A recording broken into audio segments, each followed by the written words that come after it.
They're looking at your talent, how you are out in the public, and it's a portable talent that you can take different places. I've sung the national anthem at semi-pro games, ball games. I've sung different places. I've been a pageant judge, as I've said. As a nurse, I've done singing at the bedside for over these 40 years. And I've done a lot of work with hospice patients, singing at their bedside at their final vigil. I've sung at funerals. I've also sung, as a psychiatric nurse, I've played my music, some of my music on my CD. I've done groups. They have groups, 50-minute groups. I've done music therapy groups, but it's not music therapy, it's just relaxation. I've played my music and have talked about the effects of music. You can have music that's jarring, and adolescence, it can cause learning disabilities. Or you can have music that's soothing for all of us and bring a comfort to your mind and your soul. I've done those groups. And in each one of the groups I've done, people have fallen asleep. And kids, I do adolescents, adults, they've fallen asleep. They have sleep problems and are on medication, so it's this soothing music, and it just, they can take a rest. And you're able to reach many more people now as a result of having been in the pageant, and more people know about you and how to reach you and how to get your CD, and I think that's just wonderful that you're able to open up to more of the world than you were able to before. Are there any other volunteer activities that you're in? Anything else that you do? This is taking a lot of my time. I used to, and I have quit. There's 2 organizations that I've quit because I don't have the time to do that. This is taking all my time. Yeah. How about hobbies other than the singing? I hike. I belong to the hiking club. I do all the handwork, crochet, knit, embroider, sew. I don't cook. Sorry. But she can sing in 3 octaves, so cooking we can dismiss that. Everybody has strengths and weaknesses. That's right, and you're using yours for a very good purpose, and we're very pleased to know about this organization. What else can you tell us about some of the other contestants and the contests, the pageants?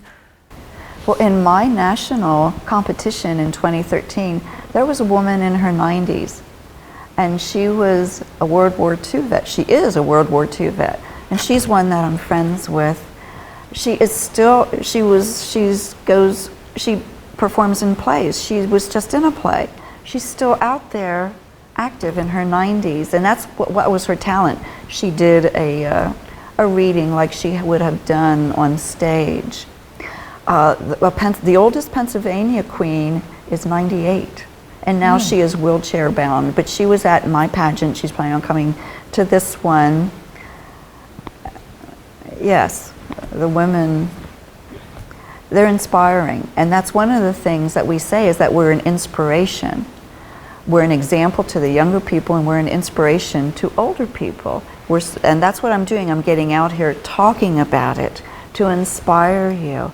You have a lot of life to give. And to pass on to others, to enrich other people's lives along the way. And the next pageant is September 14th, and that's the Senior Pennsylvania 2015 pageant, and it'll be in Lancaster at the Dutch Apple Theater. And then they will go on, the winners will go on to Atlantic City National. And you're not that far from Atlantic City. That could be a nice day trip. October 20th and 21st are the preliminaries, Tuesday and Wednesday. That would be in the afternoon. That would be a nice day trip. And Wednesday evening is the ball. I have a picture of me at the ball, in the ball gown. That is the best time. I mean, those 18-year-olds at their prom, they don't got nothing on us. I'll tell you, we have a ball, we dance the night. So come out Wednesday night just for the ball. And then Thursday, October 22nd, is the final.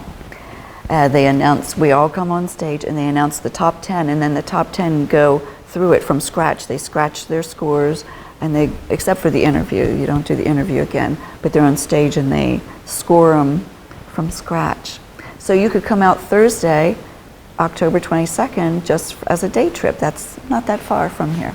And where did you say that was going to be? That's going to be at the Resorts Casino in Atlantic City. in Atlantic City. That's interesting, very interesting. Good day trip, you're That's right. fun. It is so much fun. Come out and support your Pennsylvania women, or if you're seeing us in New Jersey, some people probably live here from Jersey and other places. Oh yes, yes. They're not all local people who have moved here. Many are, but some have come distances.